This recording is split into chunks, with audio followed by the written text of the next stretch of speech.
Hello, YouTubers. This is Joe Chad for my annual podcast. Today, out with me, Flint. Um, is it Dettel? No, Dille. Dille. Flint Dille. How are you today, Flint Dille? Good, good. It's night for you in England. I'm in Los Angeles, so there we go. Okay, could you tell us about, well, your backstory to my viewers that don't know you, please? Yeah. Well, for the purpose of this conversation, we're reaching all the way back to the mid '80s when I was the showrunner on Transformers and Inhumanoids and a story editor on GI Joe and various Sunbow projects. And you guys wanted to talk about, I guess, focus on Inhumanoids, which is kind of fun because nobody ever talks about Inhumanoids. Everybody talks Yeah, about Transformers and GI Joe, but I like Inhumanoids. yeah. Let's talk about Inhumanoids. What was it like for beginning? Like how did it start? Oh, okay. Well, I worked for Sunbow, and Sunbow was a division of Griffin Bacall Advertising Agency, and they were Hasbro's ad agency. So the first I heard of Inhumanoids, they had this idea, and I believe they had sketches. They may have had a couple of prototypes for the characters, and kind of a raw idea about this show about monsters that live in the center of the earth and a team of people that go down and find them. But of course, the monsters make them their way to the surface of the earth, and we find out, about a whole sort of secret world. You wrote the first five parts, didn't you? Yeah, I wrote the first five, and I think I wrote a few more episodes in there. But that was really a case of, it was a show. I think Rick Merwin wrote some. It wouldn't surprise me if Buzz Dixon wrote some. I don't remember the writer list. I can Google it here, but um, yeah, that was a show. It was only 13 episodes, and it had debuted on a thing called Super Saturday. And Super Saturday was a show where it was three shows in a half an hour.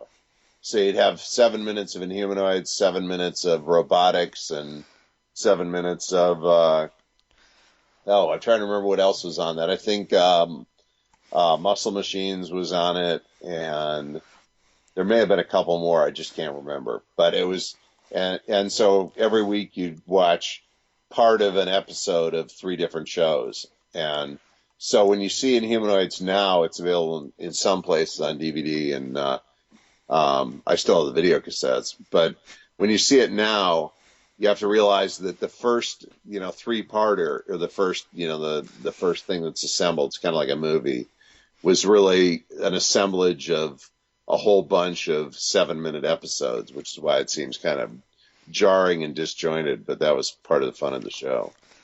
Yeah, was there some episodes that never made it? Well, that was the second season.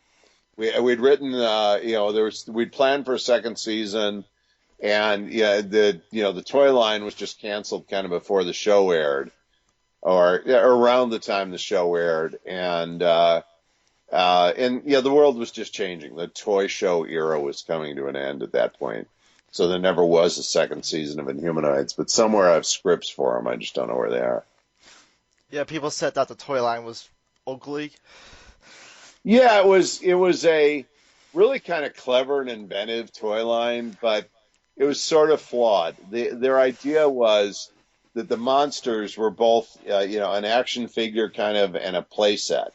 In other words, like Decompose, you could open up his chest, Yeah, and Tenvo walked around, and Metlar, I don't think you could open up his stomach or anything, but he was kind of a big nasty monster with a fire mouth. decomposed. What a monster. Yeah, Decompose was one of my favorites.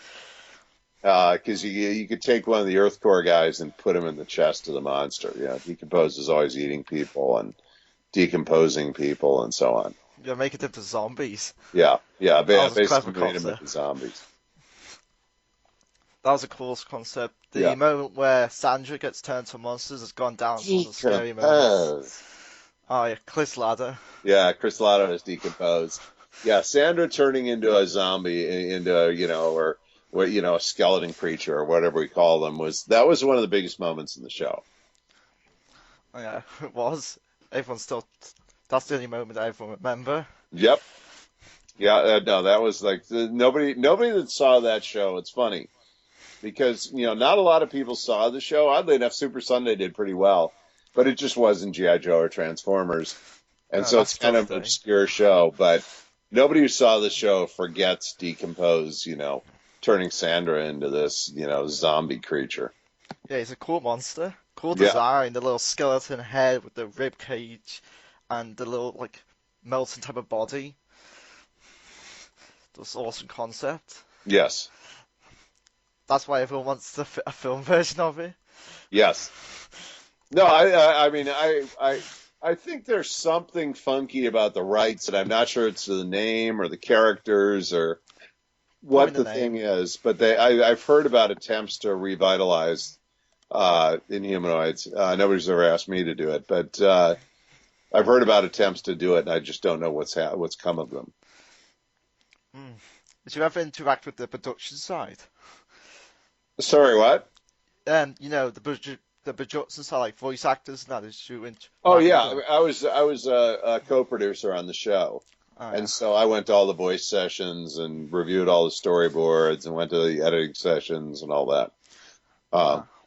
and yeah, that was its own big job because we were using a different company to do the animation, and a lot of times they'd send us stuff. They'd send us an episode, but it was like missing a bunch of scenes, and we didn't have time to wait for the scenes to be redone, so we'd have to edit things together from other scenes and do all sorts of weird tricks to hide the fact that they'd lost a lot of the animation.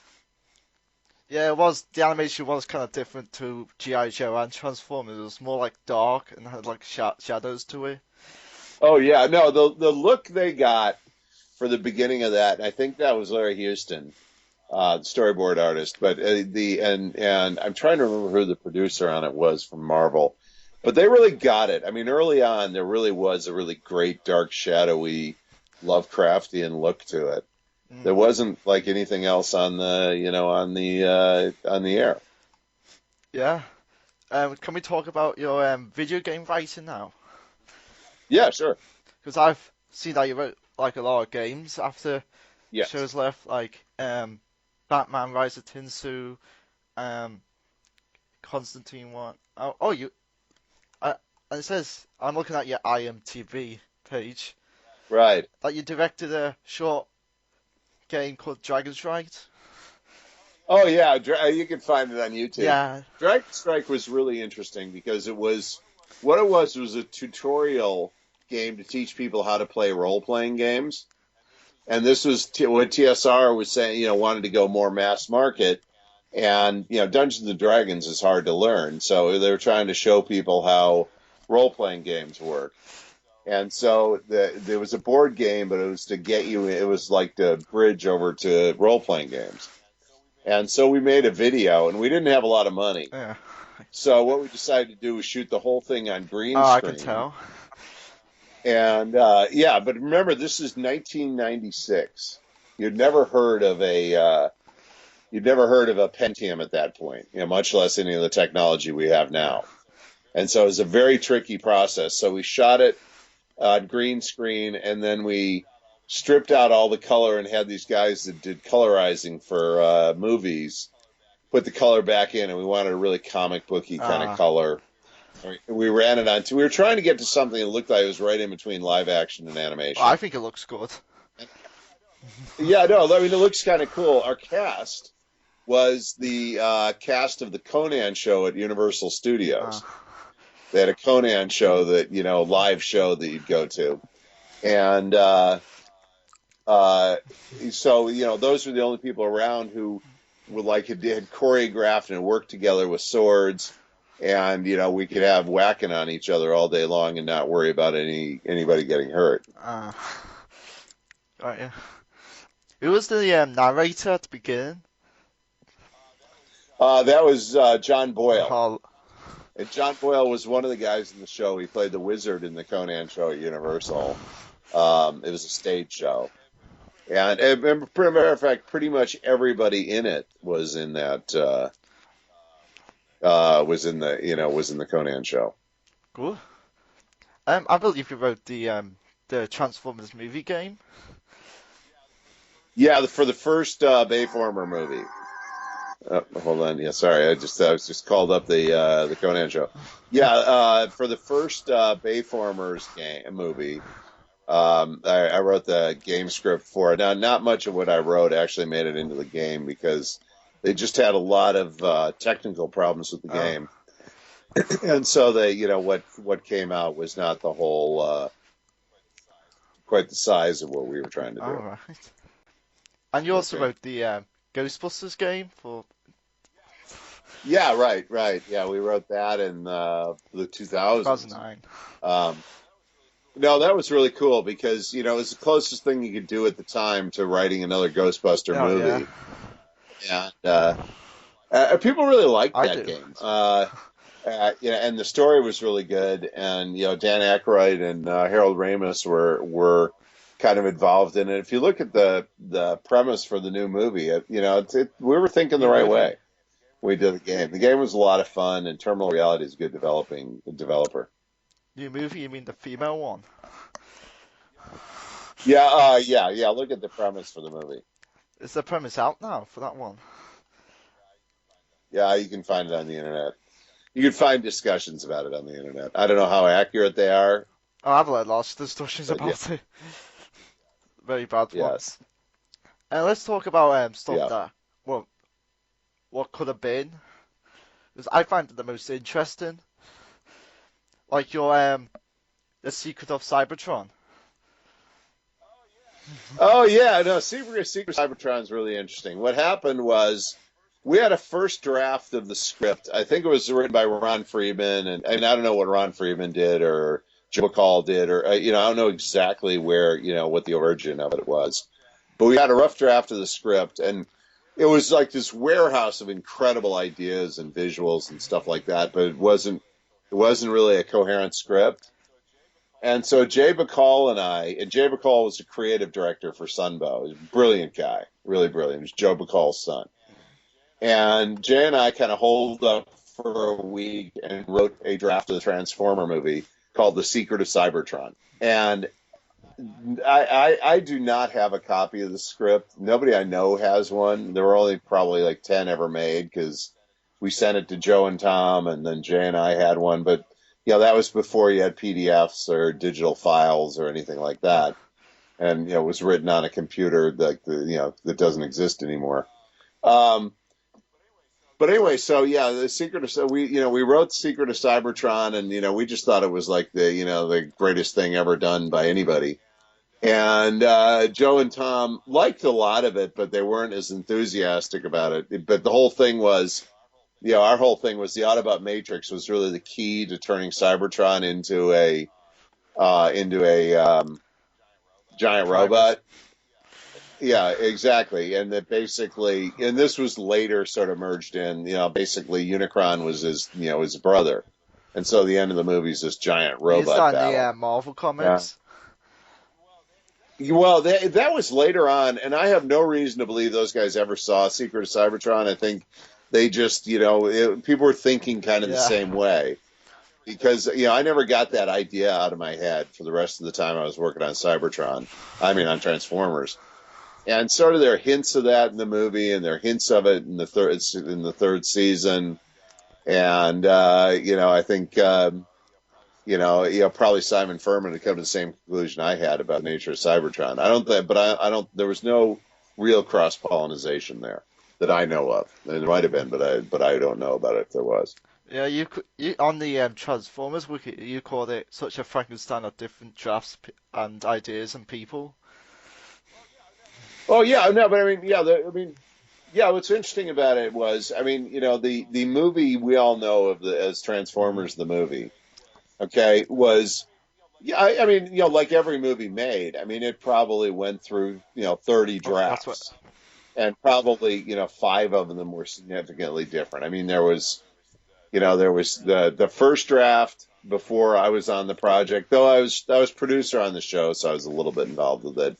Then there was the second draft that Jay Bacall and I wrote, the Lost Secret of Cybertron, which I would love to see that as a graphic novel or something if I could ever find the script.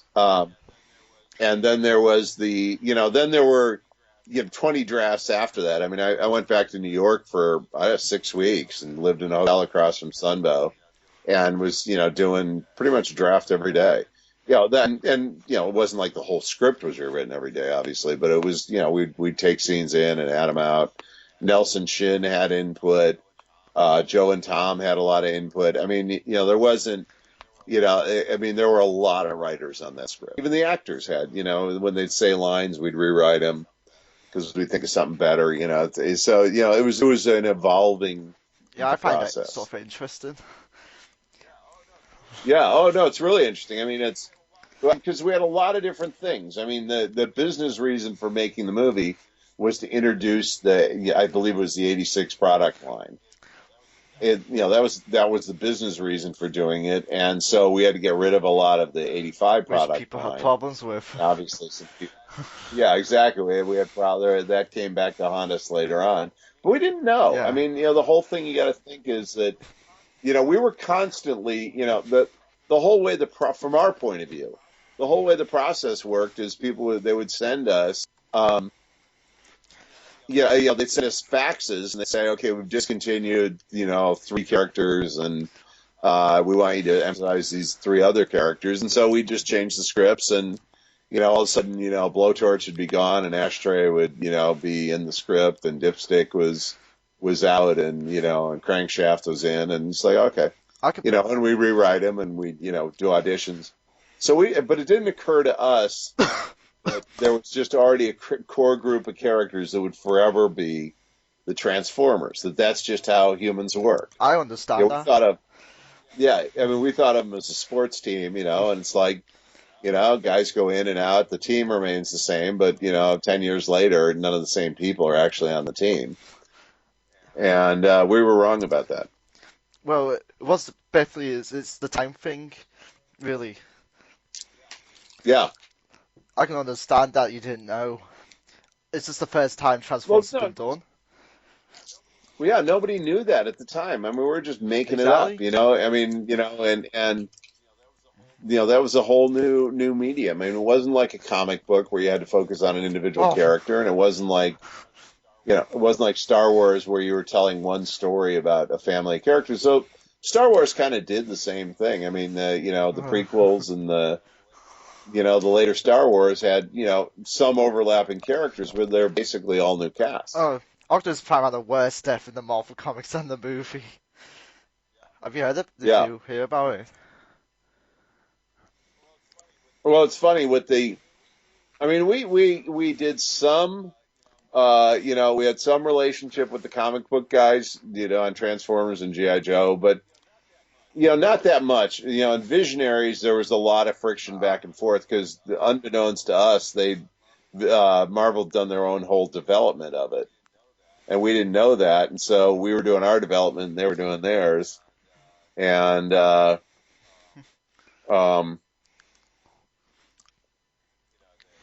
they will, and so they didn't really. They didn't sync up, and so there was a lot of wrestling and all that on that. Oh, okay. So I get it. Just Yeah. Well, that's just how it works. You have different teams doing things. Larry Hama designed most of like the GI Joes, and there was a whole GI Joe comic, but the comic had a slightly market than the TV show did, and so we sort of, we were pretty unaware of the comics when we were doing the books, to be honest with you, and doing the TV yeah, I shows. think people got a better reaction from Prime in the film than the comics. Because I heard stories Yeah. that some kid like locked himself in his room because of that. Yes. Yeah. People. Yes, they were. Hasbro was very unhappy after the fact that we had killed Optimus Prime, and they told us to bring him back. It's really funny because we had an episode in the pipeline, and they were like mad about it. It's the only time I ever remember um, being upset about anything, and they were really upset about it, and so they wanted Prime back, and we had an episode that where Prime came back as a zombie and got Yeah, killed oh yeah. again, and I don't think that aired. Yeah, I think it's out now with the DVDs, but I don't think that aired at the time. I think they took that off, and it was just like the return of Optimus Prime, and we had to get Optimus back in the show as fast as we could. But nevertheless, I also believe that had we not killed Prime in the movie, we wouldn't even be talking about Transformers Yeah, right now. probably. And that's my opinion. But that was such a profound moment, and like kids have grown up in movies where nobody significant ever died because they thought of Yeah. them as franchise, and they didn't want to kill their franchise. That the whole thing that you do a movie and Optimus Prime is dead, was really new to a whole generation of What was kids. writing Faces of Darkness like? Oh well, I wrote that. It was probably 6 months later. I mean, if I don't really, I could be very wrong about this, but Sure, here's how I it's think it okay. worked: is I wrote the movie, and the movie goes off and is in production. Then we're finishing season 2, and then they said, hey, we want you to write a 5-part intro to season 3 that picks up after the movie left off. And I remember writing it very, very quickly, and I didn't use any scenes from The Secret of Cybertron. I don't think I used any scenes that were outtakes from the Were the movie. Quintessons in But Secret Cybertron? oh yes, yeah, they're definitely in The Yeah. Secret of Cybertron. Oh, sorry, yeah, no, no. Yes, the Quintessons were definitely in Secret of Cybertron. They always, but I think they came from that first script. And I don't know exactly, who did those, whether that was Joe or Ron Friedman or who. But they came with the first script. We were a little bit different than they were in this, but they and the Johns, came with it. Well, we'd always had this idea that we had to have Transformers as Uh, piles of garbage, then transformed it and stuff, and so it came out of that idea. cool. Yeah. But yeah, Secret Charlie and the Sons are very much in it because they were always kind of the creators of the Transformers. Though there are a number of different origin stories, and all of them are kind of true. Yeah, people just mostly think of the origin story for Marvel, but I kind of like the origin that you came up in Faces. Yeah. It's one of my favorite stories of the old cartoon. Well, the Five Faces. Which part was? What do you mean? No. What'd you say was your favorite story? Is the old cartoon? The whole Five Faces of Darkness Well, what's really funny about storyline. Five Faces of Darkness is a really funny one, in that I love it, but that's me. I mean, that was just pure, kind of me, as Transformers got. And there was it was me after writing the movie, and having a whole bunch of new characters to introduce, and trying to make sense of all of it. And I even wanted to tie it back into GI Joe, which is why you have Oh yeah. Melissa Fairborn in there. She's basically Flint and Lady J's daughter. Yeah, I wanted to like fit that all back together. And so, yeah, but it's very controversial. A lot of people hated Faces I, of Darkness, and a lot of people loved it. I think it was very important for doing what my job on Transformers, and that was to, to make it old. When I got into Transformers in season 1, they just was too young, and only little kids would like it. Competing with the show. By the time we got done, it was not a young show anymore. no, people don't really. I know. I can see why people, like you said, don't like it. It's because Nation wasn't that good. Because like Garage, people say let's go find Garage in the crowd. Yeah, yeah, with the animation, it wasn't good. But I mean, a lot of people say because it was not what most, and it was still new direction for Trans. Look, I got to go off in a minute, but I mean, I look at it is season 1, season 2, season 3 other, season 2 being sort of the bridge. It's kind of a trilogy. Season 1 starts out very kind of light and paddly and innocent, and season 3 ends up really dark. Journey through the rainbow. You know what I mean? Yeah, I do. It's just that time my internet's going down to like 2 bars, so that's the time for it. Thank you so much for this podcast. Well, yeah, it's great. We finally got to do it, and we've been trying to do it. And if any of your listeners have any questions, I'll be, I'm happy I to might come be, back mate. if any more questions. Cool, because my mate, who I made that group chat with you, was Yeah. gonna join tonight, but he couldn't make it. So we'll bring Oh, him yeah, in maybe next we'll time. just reschedule, do it again because he said he'd done something. Yeah, perfect. So thank you so much, Okay, you're going Flint. out. I can hardly hear you. Okay. I know Bye my. bye, Joe. Bye bye. Bye.